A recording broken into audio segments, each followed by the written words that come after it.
Mountains that have big snow cover are the source of fresh water all over the world. Ice melts into fresh water and feeds the rivers which flow throughout the year.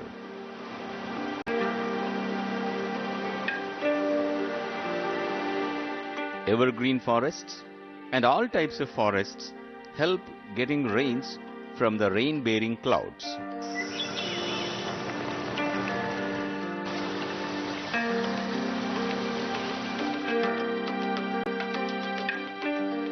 Forests help water to get into the deeper layers of soil, then hold water and feed this water to the rivers to flow.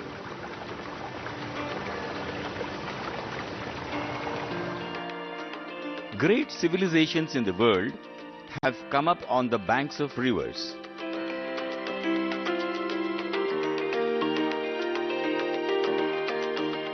When rivers dried, civilizations perished. Forests are the lungs of the world. They produce oxygen that supports the life on this planet.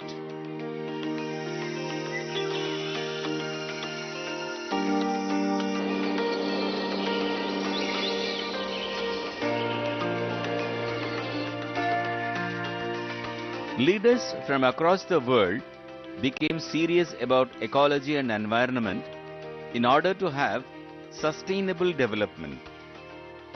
Countries in the world came together in 1995 in the name of Conference of Parties, acronym COP, to agree on Agenda for Protecting the Environment. After this, every year, COP looks at the issues of ecology and environment.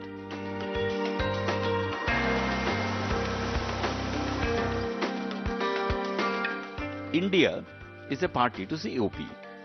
River conservation and increasing the forest cover are two of the key issues.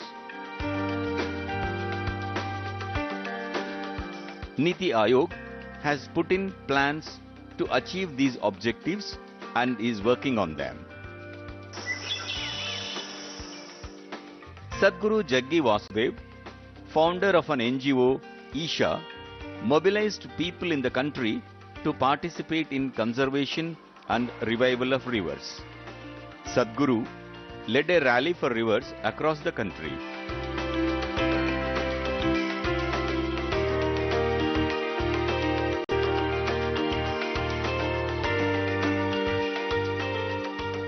He spoke to Doordarshan about these initiatives.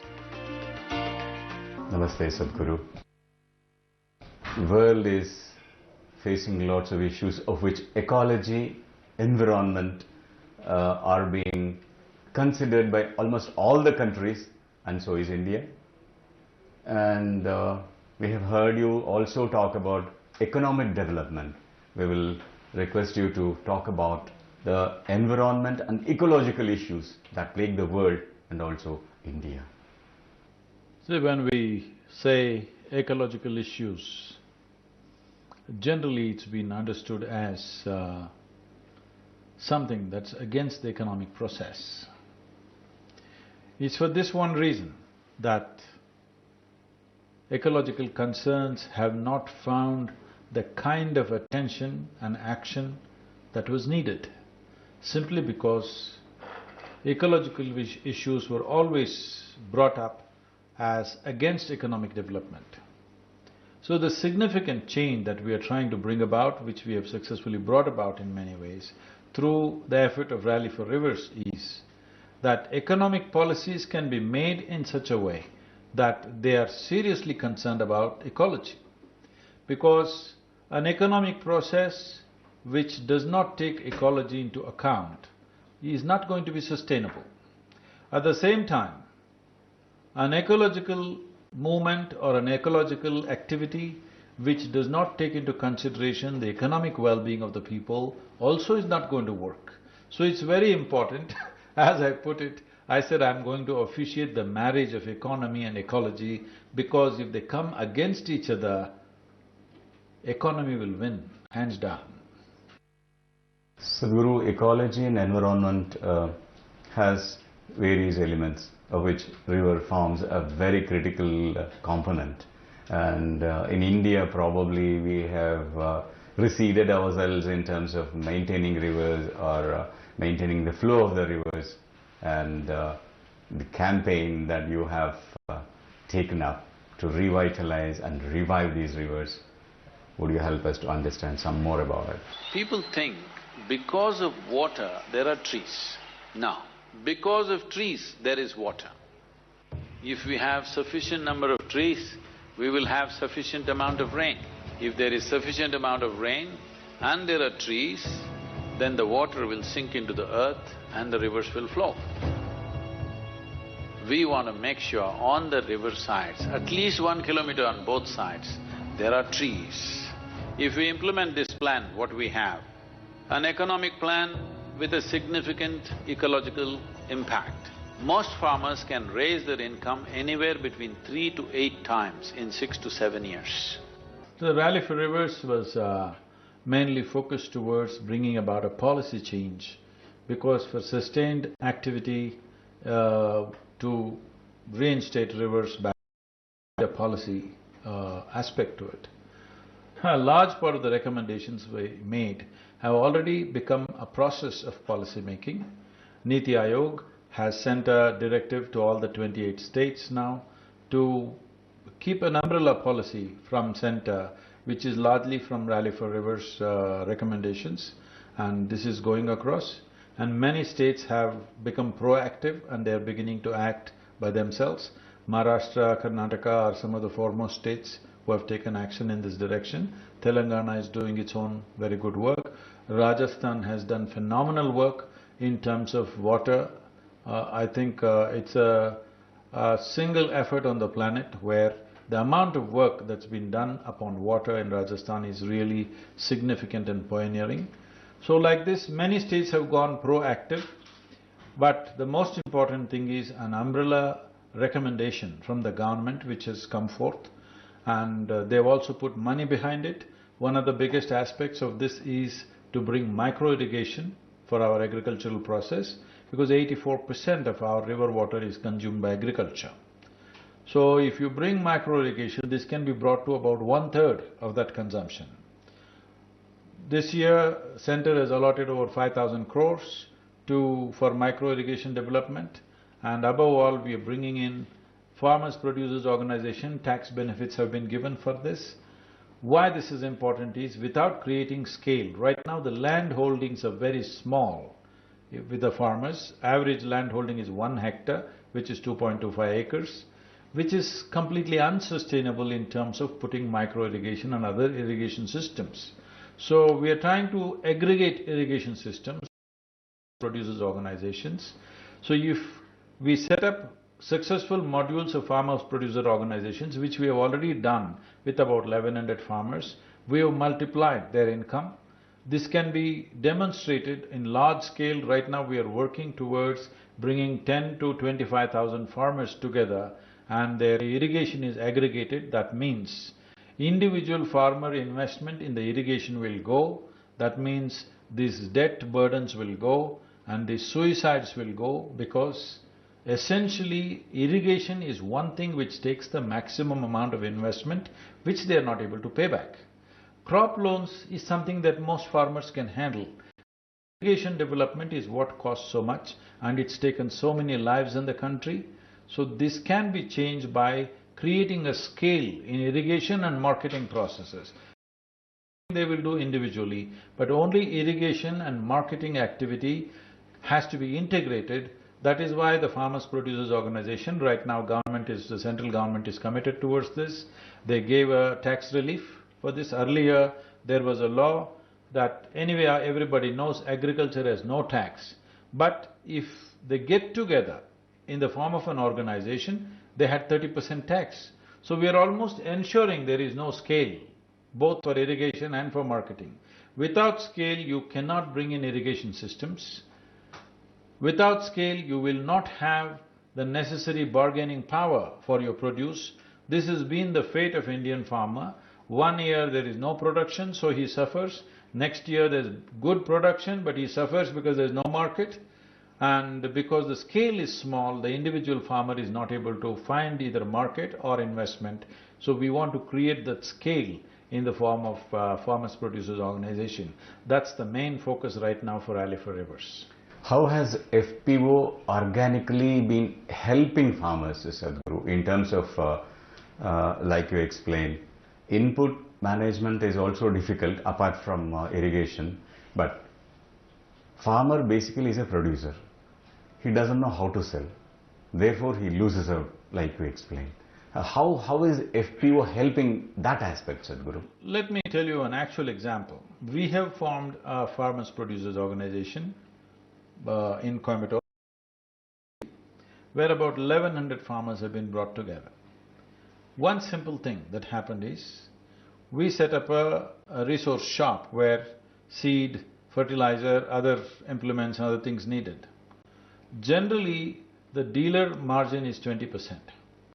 20% is going straight to the farmer now.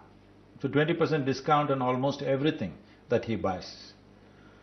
And just to give you an example, this is an arecanut farming area. Lot of arecanut is being grown. On the same given day, a merchant comes with a few trucks to buy arecanut. He goes to a big farmer who has a huge heap of arecanut. He 54 rupees per kilogram. He goes to a medium farmer who has a medium-sized heap. He offers 35 rupees per kilogram. He goes to a small farmer who has a small heap, 24 rupees per kilogram on the same day. And this is just accepted. Now we aggregated this market. Now everybody gets 56 rupees per kilogram. This has completely changed the dynamics of the small farmer. Because when we aggregate the produce, suddenly the bargaining power is big. Now, if we aggregate, let's say 25,000 farmers, now we can say, we can calculate the cost of production and say it costs 80 rupees per kilogram and that'll be the price. This is the power of aggregation. Aggregation not of land, but only of irrigation and marketing process. That is what they are about, and that's the kind of difference it can make. Sadhguru, you mentioned about the small farmers, scale, aggregation. Major problem in this process as perceived by the buyers and the end users is about the quality and gradation. How do we address that, Sadhguru? See, if we aggregate the produce, very easily gradation can happen. Right now, if you have 2 to 3 acres, how do you do gradation? Everything goes, all quality of material goes in one lump sum because it is not economically and even practically possible to do any kind of gradation. Only when product is aggregated it can be done. Value addition can be taken up in a big way. If large-scale FPOs happen, we can bring in industry. We are already speaking to CII and other organizations, how industry is willing to engage with the farmer. If they have a large enough congregation where they can speak to, going to individual farmer and getting the produce itself is it becomes a circus. It's not a business. Individual farmer and trying to do your own industry, it doesn't work and it's not working. Many fruit pulping and other value addition industries which have come up in the country have also closed down simply because they could not go through this laborious process, because it needs a whole different level of contact to do these things. So Farmers Producer Organization is the future of India's agriculture. Unless we make India's agriculture a lucrative process in the next 5 years, we will be moving towards a very serious food shortages in the country, because from my perception, whatever we have spoken around with the farmers, not even 2% of the farmers want their children to become farmers. If this happens, in the next 15 to 20 years, we will lose our ability to grow food in this country.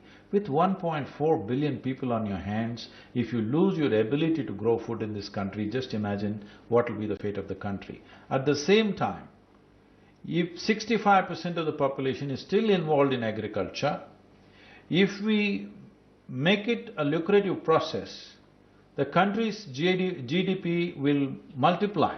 We don't have to go from 7% to 8%, 8% to 9%. If 65% of the population, if their income doubles or trebles, the GDP will just fly. And the most important aspect of this is, it is a well spread out GDP. It's not a concentrated, urban concentrated GDP. It's a well spread out GDP which is safe and good for the nation to… For any society, if the economy is not well spread out, you're asking for trouble at some point. And another aspect of this is, India as a nation, we have the fortune that we have a huge latitudinal spread from Kanyakumari to the foothills of Himalayas. The latitude that we have and the weather variations that we have, we can grow almost anything that you want on the planet for the whole world. And we have 65% of the population who have intrinsic knowledge of agriculture. This is a huge possibility if we know how to harness it. Right now, in the last 50–60 years, generally the focus has been how to move agricultural population into industry. But it is very important we harness this dimension that we can grow food across the land 12 months of the year. Very few countries in the entire world can do this, and no nation has 65% of the population which has agricultural skills. So we don't have to destroy that and reinvent a new nation. We just have to enhance this to take our economy forward, and this is a sustainable economy. We can feed the whole world with this. Sadhguru, a little back into the rivers. For revitalization of rivers, you have been suggesting, advocating from the annuals to crops or trees where it can sustain for years together. One question could be, if a large tract of land and the farmers move away from growing cereals and annuals, and if we get into tree-based horticulture or this kind of a food and nutrition management, will it not create food and nutrition or nutrition imbalance, Sadhguru? It means you will have to eat more fruits than just eating rice. Right now, the major health problems we are fighting with in the country is diabetes, blood pressure, cardiac ailments. You ask any doctor in the world today, they will tell you the basis is in your excessive carb consumption. As far back as the time when Megasthenes came to India or Huon Sen came to India, both of them have recorded in their writings about India, Indian population consumes far more fruits than any other population that they have seen in their travels. This is the history of this country. And one of them also accounts somewhere that maybe it is because of this fruit consumption, Indians generally have a higher level of intellect. What happened to us on the way? We have lost out, Sadhguru. So, one thing we need to do is, fruit consumption has to increase for essential health in the country. And if we bring tree-based agriculture, see, right now we're simply farming land without production. On the same land, you can produce 5 times more than what you're producing right now if it was organically rich. Right now it's organically weak. Many of the soils, many states, it has reached a place where it is on the verge of becoming sand instead of being soil. If soil has to be considered soil, the UN standards are minimum 2% organic content should be there. But in many states in the country, if you check the soil health of the place, it is less than 0.05%. That means you're on the verge of converting soil into sand, converting fertile land into a desert. That's what we are doing. So if organic content has to go back into the soil, where do you get the organic content? The only two sources are the leaves of the trees and the animal waste.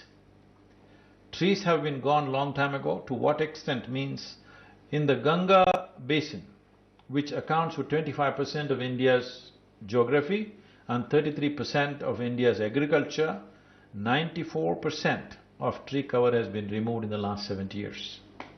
94%. So, putting back tree cover is extremely important to bring organic content, and animals are equally important. So the farming that we're talking about involves trees and animals. Without this, you cannot maintain the health of the soil. You cannot maintain the health of the soil by throwing urea on it. You have to bring back trees and animals, otherwise there is no way you can keep the quality of the soil.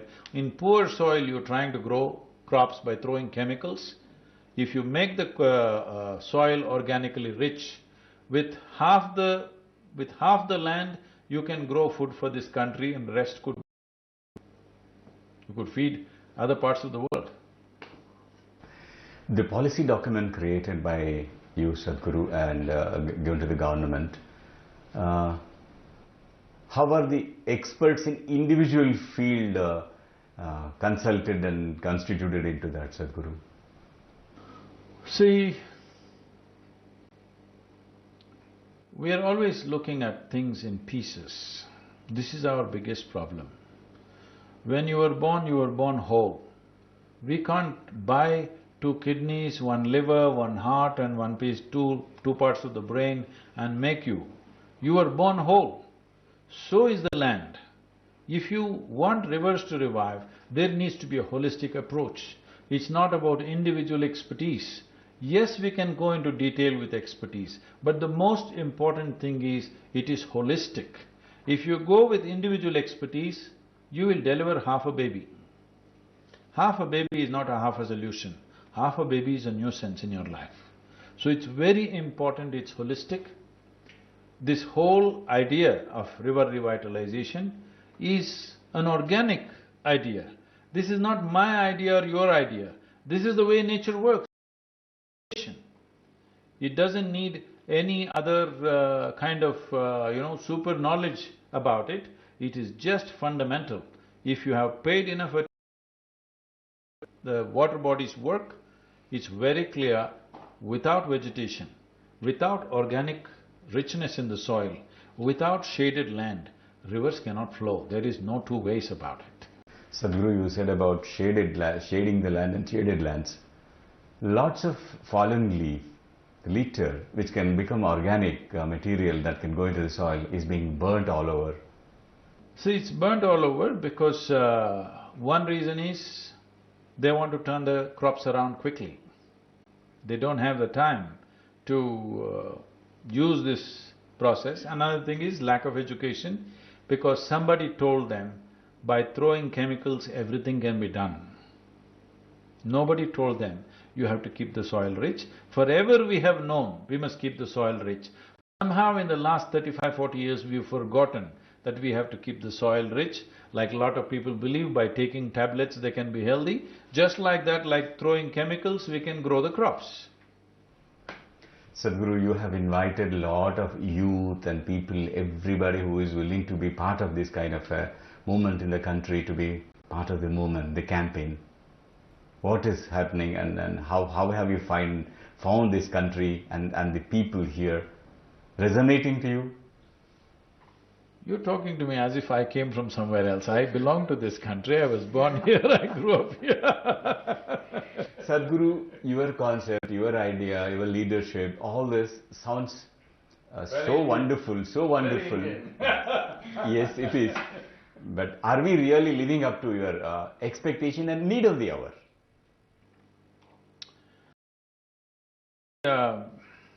Because there has been no effective communication about any major aspect in the country.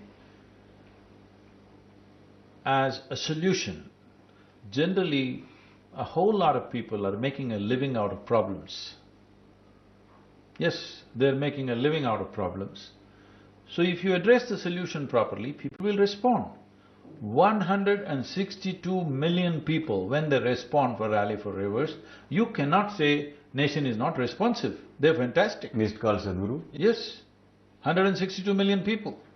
And when we give the policy document to the Prime Minister at 6 in the evening, Next day, 11 in the morning, when PMO, Prime Minister's office, calls us and asks for a soft copy because they've already formed a special cell to look at this, you cannot say the government is not responsive.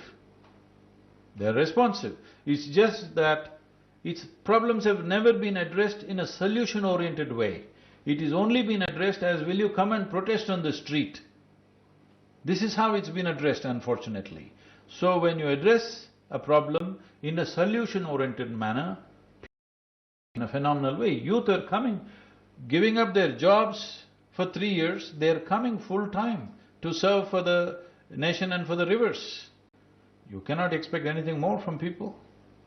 That's all the inspiration that you create and the belief and the faith that you have installed in what you do. Thank you, Sadhguru. We will come to you once again to know more about what's happening with the campaign. Namaste. For generations, our rivers have embraced us and nourished us. A time has come when we have to embrace and nourish our rivers.